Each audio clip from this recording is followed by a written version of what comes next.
hizo esta mañana realmente inolvidable. Gracias por ese talento puesto al servicio de Dios. ¡Feliz sábado! ¡Feliz sábado! ¿Me escuchan bien? Más o menos. Pruebo con el otro. Hola, hola. Ahí está. Ahora yo me escucho, así que capaz que ustedes también. ¡Feliz sábado! Es muy lindo, muy lindo, muy lindo estar de nuevo en casa. Si bien ahora estamos con nuestro corazón también en otra parte de nuestro país, pero este pueblo, esta ciudad, este lugar, esta iglesia ocupa una parte importante de nuestro corazón, así que siempre es lindo volver.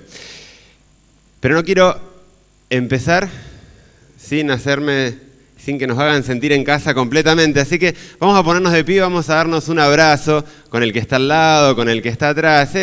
Es imposible empezar el sábado sin hacernos sentir el calor de familia. Estamos en casa, qué mejor que darnos abrazos, que de hecho son saludables.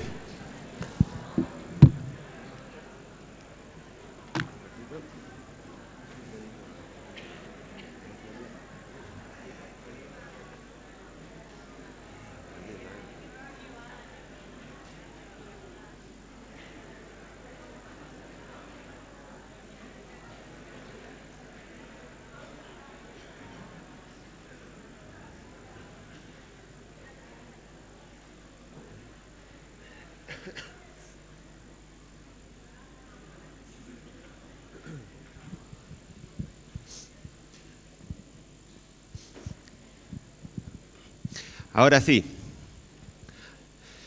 nos sentimos completamente en casa, qué lindo.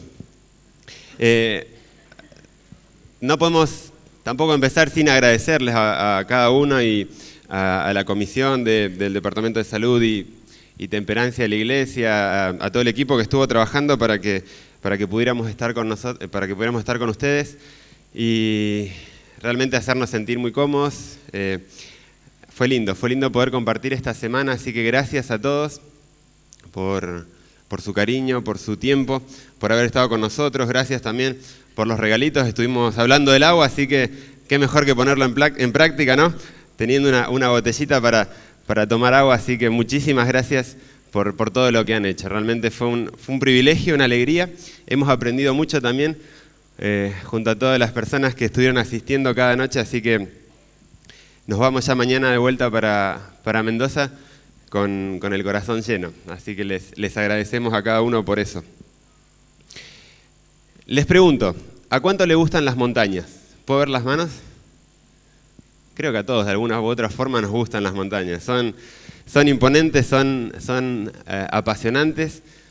Con Brendy nos encantan las montañas. Realmente, si hay algo que nos apasiona hacer es poder estar en la montaña, poder ir a la montaña, pasar tiempo en la montaña.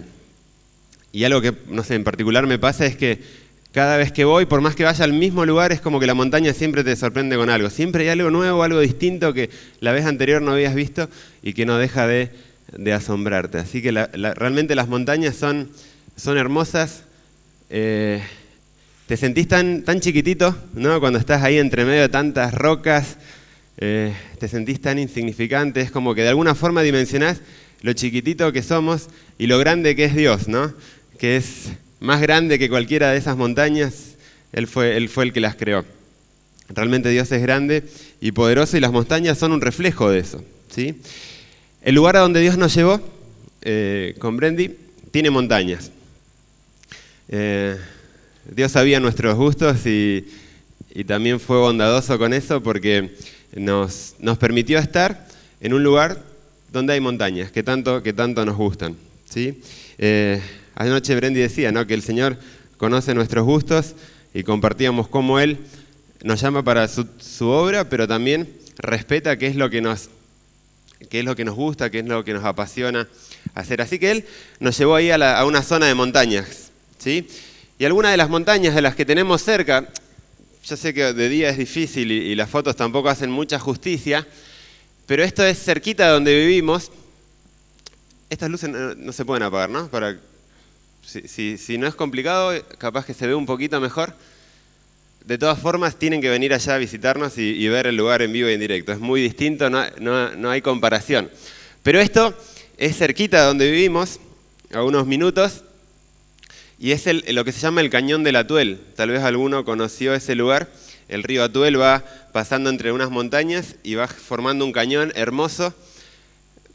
Yo sé que el Gran Cañón del Colorado es tremendo, es imponente, pero tenemos lugares hermosos y maravillosos acá también en nuestro país. Y ese es uno de ellos, el Cañón del Atuel, que ni siquiera es la cordillera, pero que es imponente realmente sus montañas.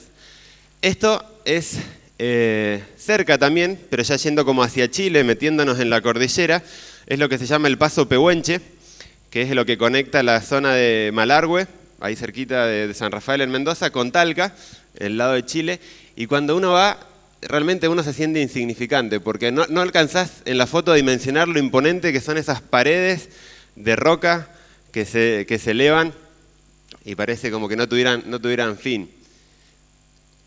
Esto es camino también a Chile, pero un poquito más al norte, en el paso por Mendoza, ¿sí? Entre Mendoza y Santiago.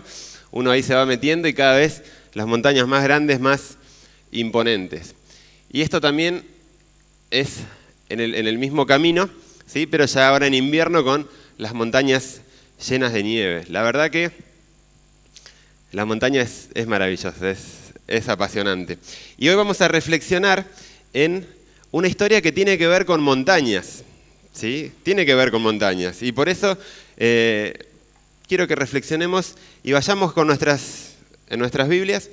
Yo no lo voy a leer porque es una historia larga, pero se las voy a contar. Igual ustedes me pueden acompañar siguiéndome con sus Biblias. A Primera de Samuel 13 y 14. Bien, y si les parece vamos a pedirle a Dios que nos acompañe porque necesitamos que Él sea el que nos hable. Querido Dios, gracias te damos una vez más por poder abrir tu palabra, por leer y recordar aquellas historias en las que tú actuaste de forma poderosa y que son, Señor, justamente un recuerdo de que tú puedes actuar poderosamente también en nuestra vida. Oramos en el nombre de Jesús. Amén. Es una historia no muy conocida. Capaz que alguno la leyó alguna vez, capaz que alguno incluso se la contó a algún niño o la escuchó de niño, pero no es muy conocida. Tiene dos personajes principales, al rey Saúl y a Jonatán. Esta historia sucede un tiempito antes de que Samuel ungiera al pastorcito David como nuevo rey de Israel. Es un poco antes que eso, cuando Saúl estaba arrancando su reinado. Y básicamente lo que pasó es que Saúl, al segundo año de su reinado, dividió a su ejército en 3 grupos de 1000. Él se quedó con 2000, 1000 se fueron con Jonatán. Y Jonatán, celoso por la causa de Dios, atacó una de las guarniciones de los filisteos, los eternos enemigos del pueblo de Israel, ¿sí? Sobre todo en esa época. ¿Y qué pasó? Bueno, a los filisteos no les gustó nada este ataque que había hecho Jonatán, así que armaron un ejército y con todo ese ejército vinieron a presentarse a hacer guerra. Y el ejército, más o menos, por lo que describe Primera de Samuel, dice que tenían más o menos, ¿cuántos carros? ¿Cuántos carros tenía? Vamos a ir al versículo, ya les digo, al versículo 5, 13:5, dice que tenían ¿cuántos carros? ¿Cuántos?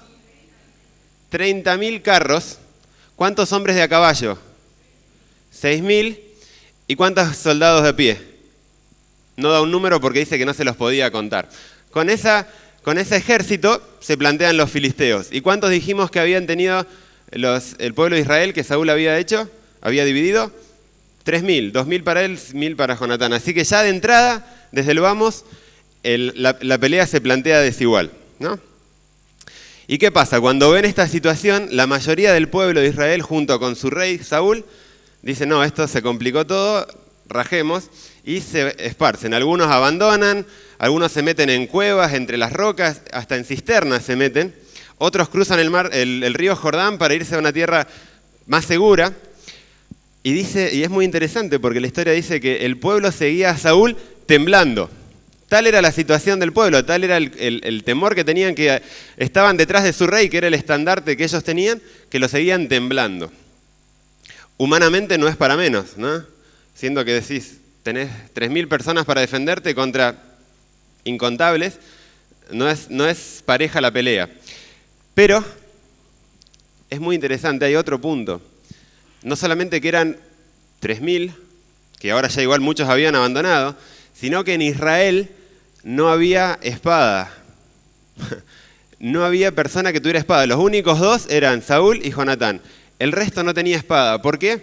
Porque el pueblo de los filisteos habían dominado de alguna manera a Israel y lo que habían hecho era que no hubiera herreros, que Israel no tuviera herreros que pudiera forjar espadas. De hecho, si los israelitas querían afilar el arado, la azada, tenían que ir a buscar a algún filisteo para que se lo haga. Hasta ese punto los habían dominado. Así que imagínense, diferencia numérica, sin espada, era para tener miedo y esconderse. Pero en ese contexto entra Jonatán.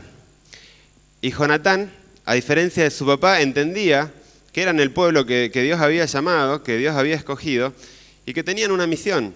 Y no podía ser que un pueblo pagano viniera a rebelarse así, no contra ellos, sino contra Dios. Así que, ¿qué hizo? Le dijo a su escudero, y eso ya estamos en el capítulo 14, empezando el capítulo 14, le dice a su escudero, vení, acompáñame. No le digas a nadie, que nadie se dé cuenta en el campamento, nos vamos a hacer una escapadita. ¿Y qué es lo que hacen?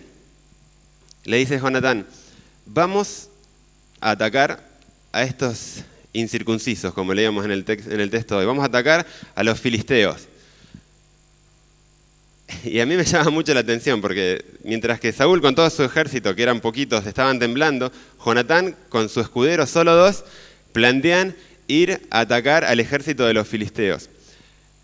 ¿Lo hacía humanamente? No, porque Jonatán entendía que el poder no estaba en él, no estaba en su espada, no estaba en su escudero, no estaba en su papá ni en el ejército. Él sabía que peleaban para el Dios de Israel. Y entonces dice, vamos, nos mostramos a los filisteos, si nos dicen, quédense ahí que ya vamos, nos quedamos quietos. Pero si dicen, vengan, suban, es la señal de que el Señor, de que Jehová entregó a este pueblo en nuestras manos.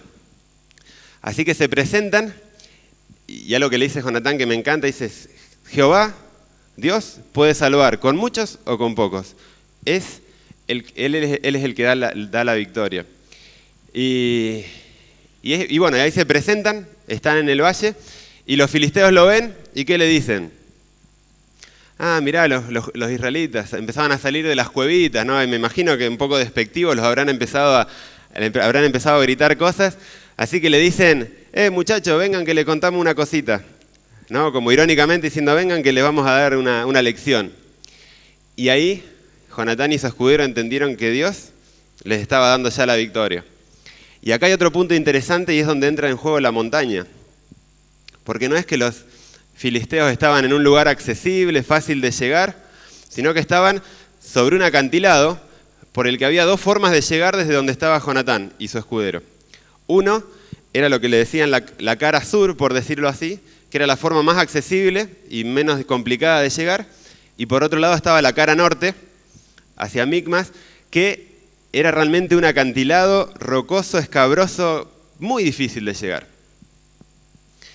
Pero a su vez era el lado que los filisteos tenían descubiertos, porque ellos decían, ¿quién va a venir por este lado que es tan difícil de ascender? Y Jonatán vio ahí la oportunidad de Dios, y por ese lado fue por donde treparon. Y la Biblia dice que con su escudero subían trepando con manos y con pies. Me imagino que habrán estado ahí tratando de llegar trepando, y es impresionante lo que Dios hace, porque con 2 personas que entendían lo que Dios quería que ellos hicieran, hace que Jonatán y su escudero lleguen, y apenas empiezan a llegar a donde estaban los primeros centinelas de los filisteos, ya empiezan a matarlos, y en los primeros metros que avanzan, ya habían matado como a 20 personas. Imagínense, dentro de los filisteos no entendían nada, de repente empezaron a ver que caían algunos de sus filas, y Dios ahí, usando también a Jonatán y a su escudero, actúa y genera un terremoto, genera confusión entre el pueblo, y los filisteos empiezan a matarse uno con otro.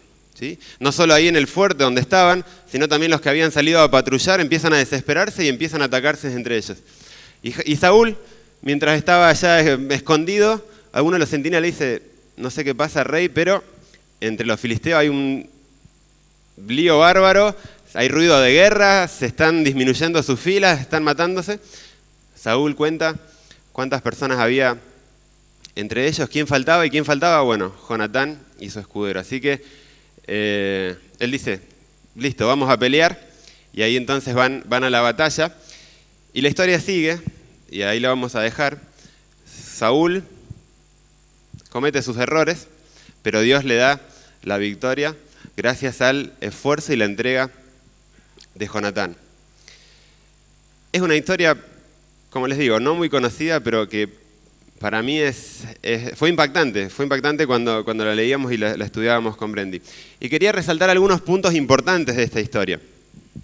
El primer punto, no sé si pasa, ahí está. El primer punto es que esta historia es un reflejo de que estamos en un gran conflicto. ¿Sí? Estamos en un gran conflicto, y trayendo esa historia a nuestros días, el conflicto no es físico, ¿sí? No estamos peleando, no estamos como Jonatán, como su escudero, peleando, luchando, pero estamos en un conflicto espiritual, ¿sí?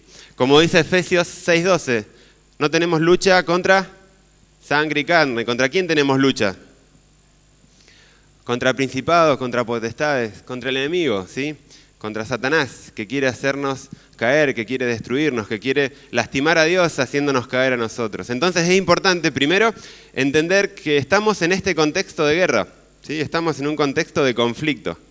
Así como estaba el pueblo de Israel, nosotros estamos en una guerra, ¿sí? Y otra cosa que es interesante es que en este conflicto Satanás trata de hacer lo mismo que los filisteos hacían con los israelitas. ¿Qué era? Dejarlos sin espada, dejarlos sin arma, dejarlos sin la seguridad que te puede dar tener una espada con vos, ¿sí? Y Satanás de alguna manera trata de hacer lo mismo. Porque ¿qué dice Hebreos 4:12? ¿Qué es la palabra de Dios? Es más cortante, más penetrante que espada de dos filos, ¿sí? O como dice como dice Efesios en el capítulo 6 que leíamos, ¿no? La espada del Espíritu es la palabra de Dios, ¿sí? Si tenemos la espada, si tenemos la palabra de Dios con nosotros, no tenemos nada que temer, porque ahí encontramos las promesas, encontramos la seguridad de victoria que nos da Dios en su palabra. Y Satanás trata de hacer eso, Satanás trata de alejarnos de la Biblia. No físicamente, porque Biblias tenemos todos, más de una seguro en casa, pero muchas veces nos llena con actividades, con cosas, rellena nuestra agenda incluso de cosas buenas. ¿Para qué? Para alejarnos de la espada, ¿sí? Para alejarnos de la palabra de Dios. Decimos que que la Biblia es la espada. En mi caso tengo una navaja, pero no importa el tamaño, lo importante es poder pasar tiempo, ¿sí? Y conocer lo que Dios quiere de nosotros y las promesas que Él nos da, porque eso es lo que nos va a dar seguridad, así como Jonatán y su escudero tuvieron la seguridad de que Dios estaba con ellos, ¿sí? Salmo 105 dice, lámpara es a mis pies, tu palabra y lumbrera a mi camino, ¿sí? Es la que nos guía, la que nos lleva por el camino seguro. Y fíjense, esta cita de Consejos para Maestros dice, Satanás procura distraer el espíritu de unos y de otros de la palabra de Dios, y de este modo impedirles que consigan un conocimiento de las verdades que podrían servirles de salvaguardia. Ese es el propósito de Satanás, dejarnos sin espada, ¿sí? Así que ese es otro punto importante a tener en cuenta. Mismo desafío, ¿sí?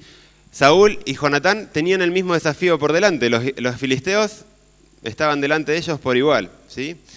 Y fíjense, todos nosotros tenemos un desafío, ¿sí? Se llama al pueblo de Dios para que se reúna sin demora bajo el estandarte ensangrentado de Cristo Jesús. Deben continuar sin tregua la lucha contra el enemigo, llevando la batalla hasta sus mismas puertas. Se le debe asignar su puesto del deber a cada persona que se agrega a las filas mediante la conversión. En esta lucha cada uno debe estar dispuesto a hacer o a realizar lo que se le pida. Cuando los feligreses se esfuercen con denuedo para hacer avanzar el mensaje, sus vidas experimentarán el gozo del Señor y verán sus esfuerzos coronados de éxito. El triunfo sigue invariablemente al esfuerzo decidido. El mismo desafío lo tenemos todo por delante. El conflicto es igual para todos. Podemos estar en distintas posiciones, pero todos tenemos el mismo desafío por delante. La pluma inspirada también dice, hemos llegado a un tiempo en el cual cada miembro de la iglesia debe hacer obra médica misionera. Y esto cuando lo leí me impactó mucho, ¿sí? Porque dice cada miembro, ¿sí? Y habla de obra médica misionera. ¿Eso quiere decir que todos tenemos que estudiar medicina, estudiar algo de la salud? No. De hecho, en el original, cuando habla de obra médica misionera, obra misionera médica, es Medical Missionary Work, que en realidad se traduciría como obra misionera en salud, que por ahí es un poco más amplio el concepto, ¿no? Y entonces todos estamos llamados de alguna u otra manera a poder hacer algo por las personas que lo necesitan. Y la salud es una necesidad que siempre está al alcance de todos. Todos conocemos a alguien que está enfermo, todos conocemos a alguien que está pasando por alguna necesidad física, emocional, espiritual. Y ahí es donde Dios nos llama a actuar. Los que tienen la formación médica lo pueden hacer desde su punto médico. Pero aquel que tal vez nunca estudió nada de salud, también lo puede hacer, ¿sí? Podemos dar una palabra de aliento, podemos acompañar a alguien que no puede movilizarse por sus propios medios, podemos llevar un pancito a un vecino que está pasando necesidad. Todo eso es obra médica misionera, todo es la forma en que Jesús actuaba, ¿sí? Y es el desafío que todos tenemos por delante. Bien, avanzamos. Y de ante un mismo desafío encontramos dos actitudes en esta historia. La de Saúl, que fue cobarde, se escondió con su pueblo, pero también fue autosuficiente, porque en el capítulo 13 dice que si bien Dios le había dicho que tenía que esperar, que tenía que esperar a Samuel para su bendición, él quiso hacer las cosas porque estaba apurado, porque el pueblo desertaba, entonces dijo, no, voy a hacer yo el sacrificio, lo hizo. Se creyó autosuficiente, no esperó la voluntad de Dios, no esperó lo que Dios decía, ¿sí? Buscó hacer y seguir su voluntad antes que la de Dios. Y fue rechazado, ¿sí? Todos conocemos la historia de Saúl. Y por otro lado, la actitud de Jonatán, valiente, humilde, esperó que Dios le mostrara cuál era su voluntad, ¿sí? Esperó en la voluntad de Dios, celoso por la causa de Dios, y Dios lo bendijo, y en el capítulo 14 dijo que Dios trajo salvación a Israel. Y eso fue gracias a esa actitud que tuvo Jonatán. Y por último, el poder de Dios actuando, ¿sí? Si hacemos nuestra parte, el poder de Dios está asegurado. Y esta cita me encanta, que dice, el secreto del éxito está en la unión del poder divino con el esfuerzo humano, ¿sí? Si nosotros hacemos nuestra parte, Dios siempre, siempre hace la suya, así como lo hizo en la historia de Israel. Y yo no sé cuál es el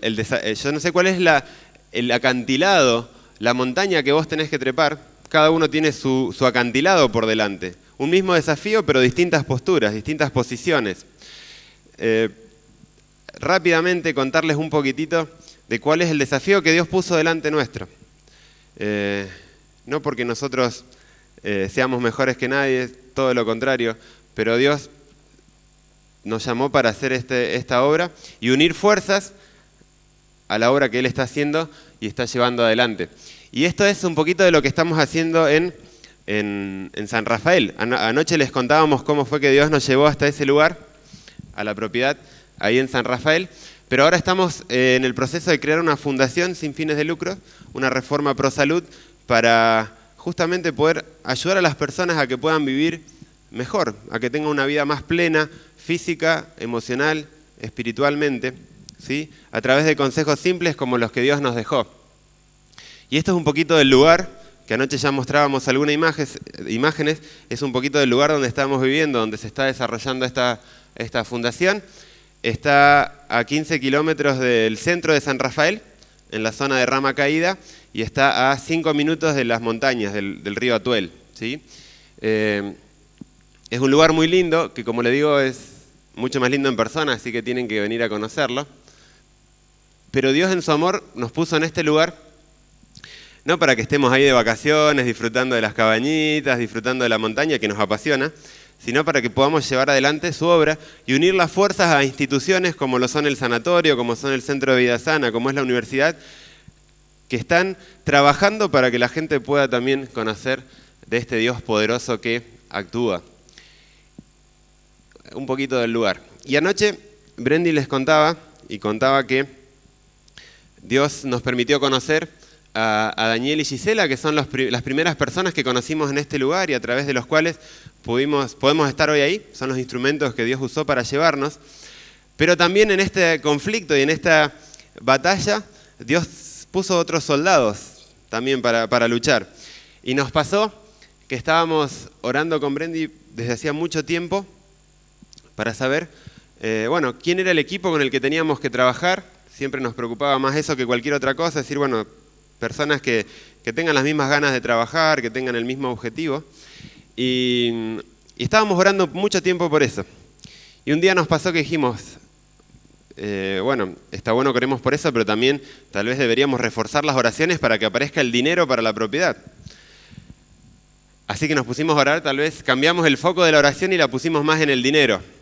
Y ese mismo día Dios nos dio una lección, porque también nuestra preocupación era desarrollar un poco la imagen del lugar, el logo, la marca, por decirlo así, y estábamos orando para ver quién nos podía ayudar con eso, y mandamos a pedir el número de dos amigos, Johnny y Vero, amigos de acá, de este lugar. Johnny se crió acá también, Johnny Bayone, y hacía mucho que no los veíamos desde nuestro casamiento y dijimos, vamos a preguntarles si ellos nos pueden ayudar con el logo. Así que le escribimos un texto, le dijimos, chicos, miren, estamos empezando este proyecto, la idea es predicar usando la salud como excusa, poder llevar adelante la palabra de Dios, llevar salud a la gente. No tenemos plata, estamos a pulmón, pero si ustedes nos pueden ayudar con el logo, ponemos a disposición de ustedes una cabañita para cuando nos quieran visitar. Y al rato nos llega un mensaje de los chicos, esto era un día lunes, y nos dicen, necesitamos hablar con ustedes. Y la historia es larga y el tiempo no nos da, y sería muy lindo que ellos lo pudieran contar, así que tal vez alguna otra vez ellos lo pueden contar. Pero Dios venía trabajando en ellos, ya hacía un tiempo, llamándolos a hacer algo distinto, a salir de Rosario, donde estaban trabajando los dos como diseñadores gráficos, y poder ir a algún lugar a trabajar con algo así. Y ese día que ellos tomaron la decisión, que ellos hablaron con el equipo de trabajo avisándole que no iban a renovar el contrato del alquiler de su casa, del estudio donde tenían la empresa de diseño, le dijeron, no sabemos a dónde vamos a ir, pero sentimos que Dios nos está llamando a ir a algún lado. Y ese día que le avisan a los compañeros esta decisión, terminan de decirle que no sabían a dónde iban a ir y llega este mensaje. Hablamos con ellos, al mes, los chicos, un poquito más, mes y medio, estaban allá trabajando y viviendo con nosotros. Es increíble cómo Dios acomoda todas las cosas. El proyecto no es nuestro, el proyecto es de Dios. Nosotros solo somos unas fichitas que Él movió, después trajo más fichas y va poniendo cada día fichas para que este proyecto, este sueño siga adelante, ¿sí? Y ahora Johnny y Vero también son parte de este equipo. Nosotros 4 estamos full time viviendo ahí, trabajando en la fundación. Los chicos nos están apoyando también y aparte somos en total 10 matrimonios que están de la iglesia ayudándonos en las distintas actividades. Este es el centro de vida sana, porque la Fundación Íntegra es un poco el marco legal, pero el centro de vida saludable se llama Los Pámpanos. Vivimos rodeados de viñedos, vivimos en calle La Bodega. Teníamos que contrarrestar eso de alguna forma, así que le pusimos Los Pámpanos, ¿eh? Cuando al principio decíamos a la gente que vivíamos, ¿dónde viven? Y nosotros vivimos en La Bodega. Esto se la pasan tomando, nos decían, pensaba la gente, ¿no? Pero bueno, vivimos en calle La Bodega, es así, pero entonces el sueño es que Los Pámpanos pueda ser un lugar donde la gente, donde cada persona que llega pueda conocer y experimentar a un Dios real, a un Dios que es real para cada uno de nosotros, ¿sí? Y yo no sé, como les decía, cuál es el acantilado que cada uno tiene de frente, ¿sí? No sé cuál es la cuesta que uno tiene que subir y Dios nos está llamando para avanzar. No importa la edad que tengas. Caleb conquistó cuando tenía más de 80 años. Dios tiene un acantilado para vos. Puede estar acá, puede ser el vecino, puede ser el que vive enfrente, puede estar en Paraná, puede estar en Crespo, puede estar en Buenos Aires, en Mendoza, no sé. Dios tiene un desafío para vos. Dios necesita que terminemos esta obra, que luchemos con celo, en este gran conflicto, ¿sí? Y nosotros no somos ejemplos, solamente somos instrumentos en manos de Dios. Dios no nos eligió a nosotros porque seamos mejores que nadie, no, todo lo contrario.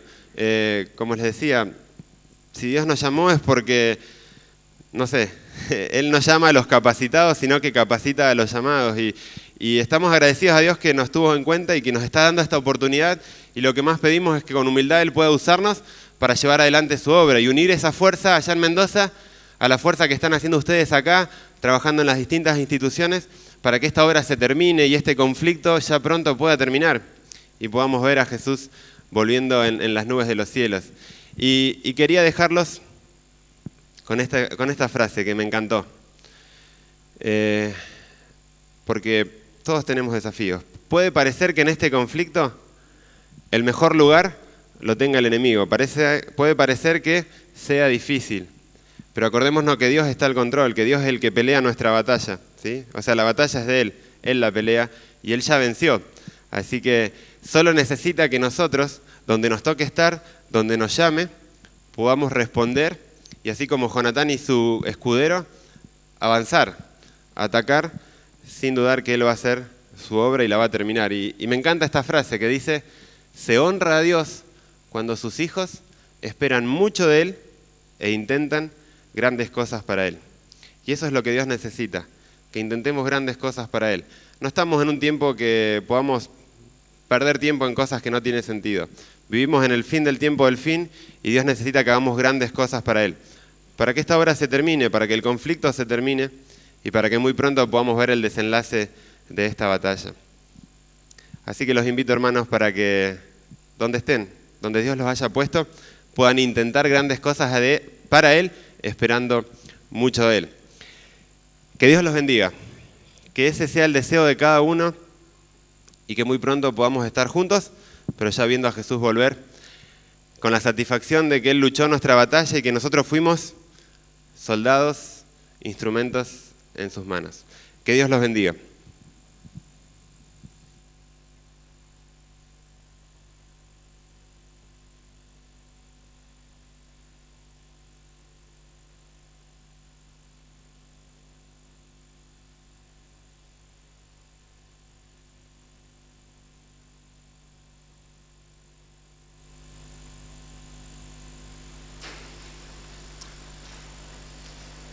Vamos a pedir la bendición de Dios por los diezmos, por las ofrendas que hemos traído en este sábado.